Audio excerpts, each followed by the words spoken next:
什么是舞台？在演员眼中，舞台可以是游乐场；在导演手上，舞台可以是宇宙洪荒；在灯光设计师来讲呢，舞台可以是日月星辰。那么，对于舞台设计师来说，舞台是什么？什么是舞台？我是林奕华，我是一个戏剧导演，也是这个介绍什么是舞台美学系列的导游。什么是舞台系列？第三位我要向大家介绍的舞台美学家是来自德国的安娜·维布洛克 （Anna Werbrock）。Anna Werbrock 生于1951年，1971年在法兰克福大学修读德国研究、艺术史跟哲学。1977年在杜塞道夫的艺术学院得到舞台设计的学位。1983年，他开始跟歌剧导演 U.C. Wheeler 展开了长期的合作。1988到1993年，他担任巴塞尔剧场的舞台设计师。1991年，他首次遇上也是后来的长期合作的伙伴 Christoph Matthala， 还有他们之间的戏剧构作 Stephanie Karp。1993年到1999年 Anna Werbrock 在汉堡戏剧院负责舞台设计。2000年到2004年，他是在 Christoph Matthala 管理的苏黎世戏剧院旗下担任舞台设计部的主管以及艺术总监的团队成员之一。2002年，他导演了生平的第一部戏剧作品。2005年，他第一次担任歌剧导演。2010年跟2011年，瑞士建筑博物馆主办了以 Anna 的舞台设计为主题的展览，叫做 In Space and Marked by Time。2017年，Prada 基金会为 Anna Werbrock 和艺术家汤马斯·戴曼以及电影导演也是制片人的亚历山大·克鲁格与威尼斯双年展举行了名为 The Boat is Leaking, the Captain Lied 的展览。2019年，由香港西九文化区与非常林奕华共同主办的什么是舞台舞台美学工作坊，请来了 Anna Werbrock， 她担任主讲者，跟学员以及公众分享她对舞台美学的理念。为什么会是 Anna Werbrock 呢？又或者问，有那么多的舞台美学家， Anna Werbrock 的设计为什么会进入到我们的视野，又留下了深刻的印象呢？设计是有功能性的，最直接的影响呢是使用它们之后得到的方便。但是舞台设计对一般人并没有实际的功能与效果。如果说他们是为了要给予发生在舞台上的现实该有的背景，那也只是服务到某一出戏的需求。那戏演完了，不仅拆了，设计的任务便完成了。可是为什么像 Anna Werbrock 的设计却可以一直在时间里发挥魔力呢？表面上，很多他的设计作品呢都是现代的歌剧，歌剧大多会沾染上神话的色彩，神话又是人与起源的一种连接。Anna Werbrock 的设计的独特之处呢，不是在重现人在神话象征的权力面前的渺小，反而是把人的平凡性透过他对物料与建筑的一些善用，反映到观看的过程中，引起了人对时间的各种意识。从这个角度来看，不论是哪一出作品，哪一个时空，哪一个设计， Anna Werbrock 的工作与成果呢，都是为了要让看不见的被看见，看见的再变成看不见，以致成为感受，从而改变了我们的观看方式。所以 Anna Werbrock 的作品都在设计看不见的时间。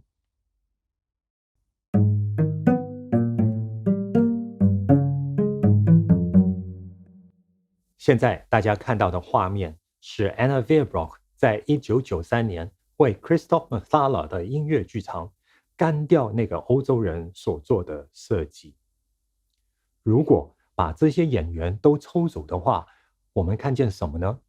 是一个木头装潢的房间，地板也是木头，有霉斑的墙壁跟斑驳的地板加起来，说明了它是一个有年纪的房间。墙上面有一个挂钟，这个挂钟特别在于，它好像不只是一个提醒你客观时间的装置，它不是一个装饰品，更像是一个比喻。比喻什么呢？比喻这个房间里面你所看见的每一个人。那我们看见的这些人，是不是也成为这个房间的比喻呢？当墙上的英文字母一个个的剥落，代表了这些人也成为过去了，也代表了他们再也没有价值。他们之所以没有价值，是因为我们觉得价值跟欲望是必须成正比的。现在大家看到的这些人都不是我们欲望的对象，看看他们的衣着，或许看看他们的衣服，其实是用来藏住一些什么，而不是要凸显一些什么。我们就会觉得，为什么要看这些人呢？这些人的普通不会让我们感觉到自我感觉良好。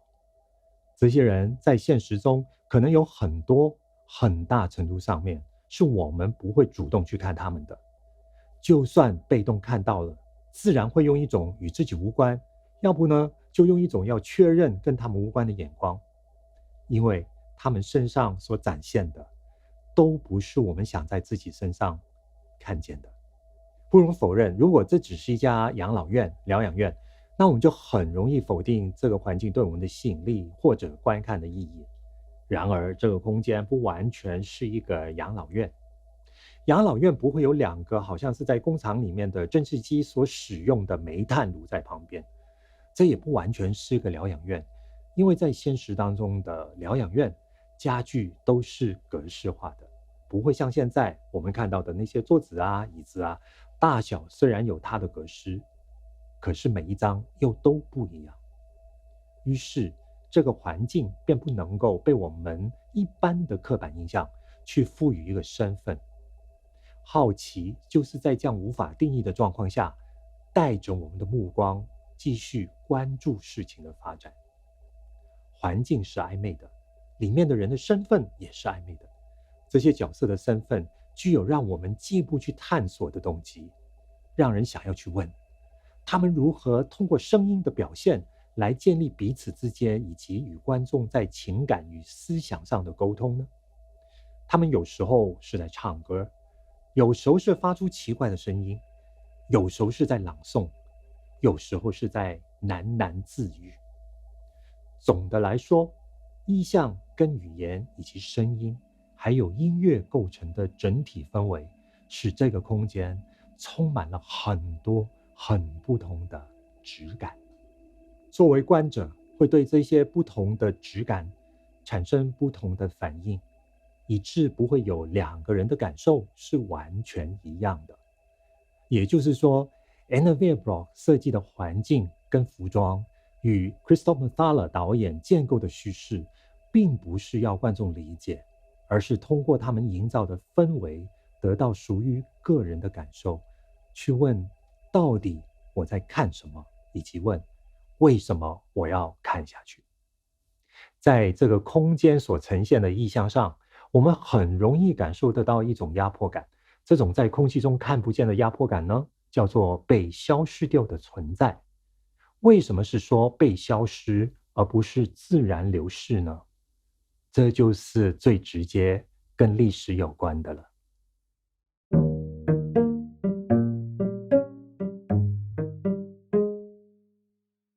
所有的观看都是看与被看的关系，剧场就是探索这种关系的场域之一。但是在这个场域当中，除了从观众席望向舞台的视线之外，舞台之上，戏里面的人也一直处于一种观看与被观看的处境。我们现在看到的画面是 Anna Werbrock 为 Christoph Methala 导演的歌剧 Katja Kavanova 设计的舞台。整个景其实是室内的景中有室外的景，室外的景中也有室内的景。室外代表的是公众，室内代表的是诗人。使用室内的是跟剧情无关的旁人，使用室外的是这个戏的角色。但是因为室内与室外都被放在一个类似天井的建筑当中，以致在这个空间中的每一个人无时无刻不在彼此的视线之内。这个矛盾就会让我想到自由这件事情了。这部歌剧的主人翁身处于痛苦的婚姻之中而无法脱身，她的家里除了她跟丈夫，还有把她看得非常紧的婆婆。加深她痛苦的是一段让她难以自拔的婚外情。最后故事以她投河自尽来告终。这是一出家庭剧，当然就有很多房间作为事件的场景了。那舞台设计就要找到转换的方法，来让室内室外的时空相互交错。从图片我们可以看到，这个有别于一般舞台设计会使用的观看角度，马上让舞台中间凸显的不是一个方正的空间，而是一个90度的夹角，从而凸显了故事中的矛盾。然而，矛盾不是只是呈现在夹角的设计上，室外的墙壁都贴上了室内的壁纸，属于室内的衣柜和座椅呢，又被暴露在天井的广场之中，在它旁边摆的又是室外的垃圾桶。跟衣柜差不多高大的一个进出口呢，通往的是一个睡房，因为没有门，最显眼的就是里面的那张双人床。同时，一些家庭照片被挂得很高，在这一切的上方便是家家户户的窗口，大部分都拉上了窗帘。这些窗帘的材质很薄，里面的环境总是若隐若现。这个故事是发生在俄罗斯伏尔加河的旁边，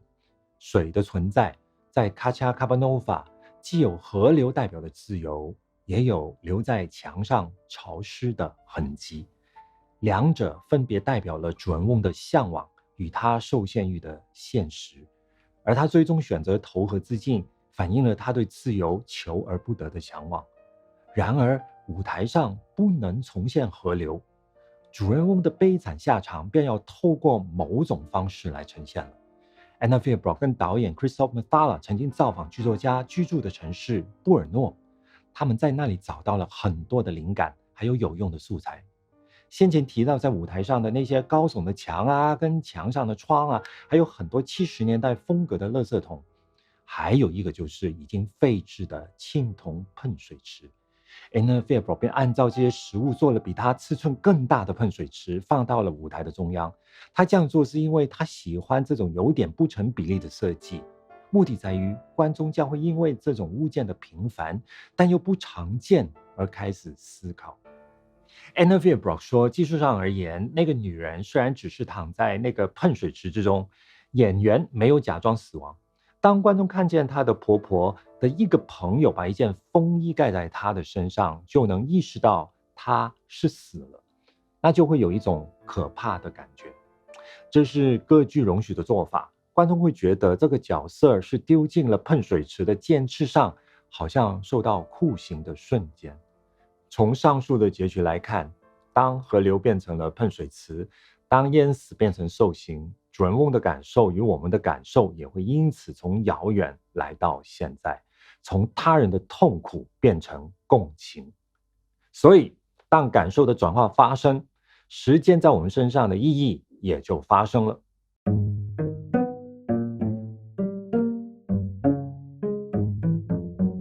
时间可以有很多化身，建筑物就是其一。Anna Fierbrock 在2005年为拜鲁德艺术节演出的一出歌剧《崔伊斯坦与伊索德》设计的舞台便是例子。这一出完成于1859年的歌剧是华格纳的经典作品，也是音乐史上很重要的一次突破。我们现在会听到一个名词叫做崔斯坦和弦，便是因为这出歌剧了。从序曲开始呢，听到的第一个乐句会一直重复，回旋没有终止，因此故事中的角色也会随之有着既是锲而不舍，但又好像无法圆满的状态。直到歌剧的最后一刻，但一直都没有出现的音符落下，观众看到的竟然不是大团圆，而是悲剧收场。那种震撼便不只是来自命运，而是还有对于音乐家才华的叹服。华格纳在《崔斯坦与伊索德》中令观众佩服的是哪一方面的才华呢？当 Christoph Methala 把这出歌剧搬上舞台，负责舞台设计的 Anna Fierbrock 便要回答这个问题了。首先，我们来看看 Anna Fierbrock 的设计是怎么样的。这是一出3幕剧，每一幕的演出时间大约是90分钟，每一幕各自发生在一个地点。第一幕是船舱大厅，第二幕是城堡，第三幕是另一座城堡。船舱大厅的主戏是崔斯坦跟伊索德的相遇。崔斯坦是护送伊索德从爱尔兰去英格兰出嫁的侍者，但是他的另外一个身份呢，是杀死了伊索德未婚夫的仇人。伊索德本来应该是很恨这个仇人的，可是由于他的侍女呢，把药给伊索德去毒杀崔斯坦，然后自杀的毒药换成的是爱情药，伊索德不只因此保存了性命，还对崔斯坦从恨转爱。城堡里面发生的事情很复杂，但是按次序来说，就是将要当上皇后的伊索德，每每在夜里跟崔斯坦见面，耳鬓厮磨之际，他们的一举一动已经被国王的随从，也是崔斯坦的好友看见。二人的幽会因此传到国王的耳中。当国王回到城堡与二人对峙时，一场决斗让崔斯坦受了重伤。当他被送回自己的城堡，便迎来了第3幕的故事，也就是生离死别。这一幕的重点在于，面对爱人垂死，伊索德也生无可恋，在唱出整出歌剧最后的咏叹调后，便伤心而死。可是回心转意，愿意成全二人的国王才姗姗赶来，但已经无力挽回了。此时一直未曾出现的那个和弦才落下，整个歌剧就在此刻结束。擅长以衣锦到底呈现舞台设计的 Anna Fairbrock 对结构为3幕剧的这个作品有这样的想法。他说过，衣锦到底有一个优势，是他们看起来很像真实的空间，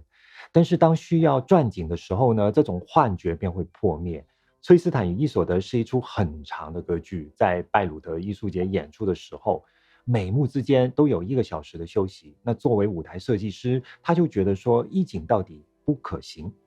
那在华格纳的歌剧中，主角通常都有一个很长的经历，或者是远行他方，因此在这些歌剧中，地方的转换便成为了必须被呈现重要的元素了。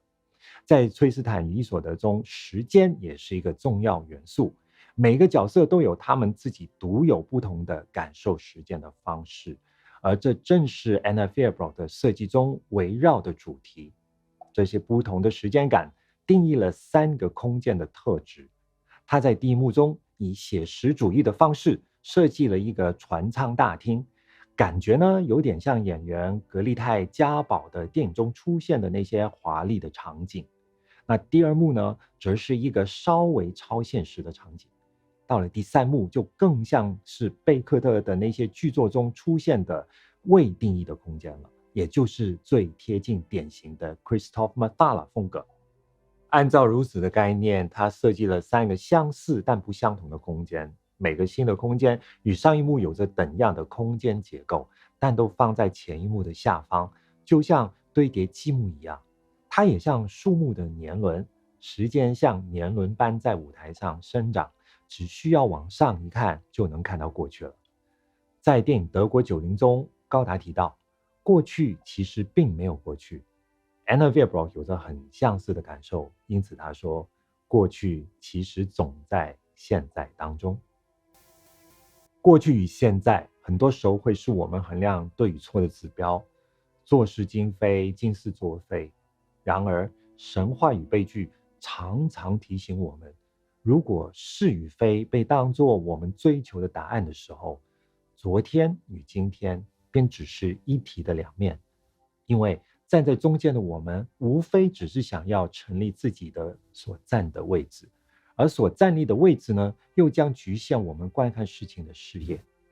当我们的视野受到限制，也会让我们失去对于所站位置的反思，我们将一直停留在原地。停留就是让我们看不见时间的原因。所以除了是与非呢，还有一种衡量时间价值的指标是因与果。就好像每个人都要面对死亡啊，但是个人生命的终结往往就启发更多的人去面对生命。这就是故事跟历史的力量了，也是为什么他们必然一直存在的原因。Anna Beerbrock 很明白，大多数人只能看到原地，所以在他的设计里会盖起了高度，从而让不同的过去有机会被我们以现在的眼光看见。因为过去其实总在现在当中，